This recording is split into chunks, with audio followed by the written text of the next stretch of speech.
igsoon. Ako din natunan dito is ang topic nga about sa family. Dito yun ako na kuhan kay mas napakon dito sa mga papa.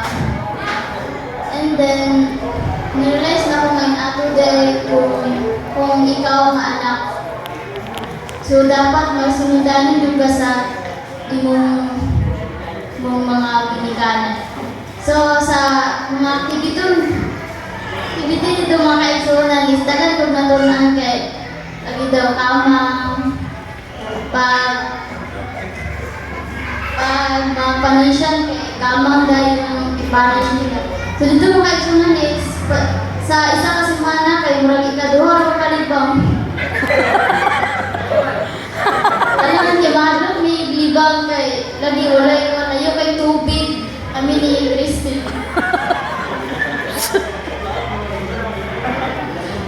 Wala ka nang gamay ang tinawag kay mahadlok lagi daw may libang kay wala pang hilo.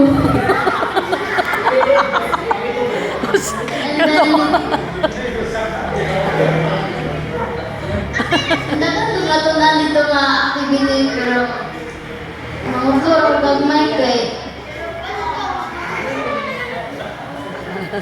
And then sa pagdala ng Bible kay ako ra manata ang dalang Bible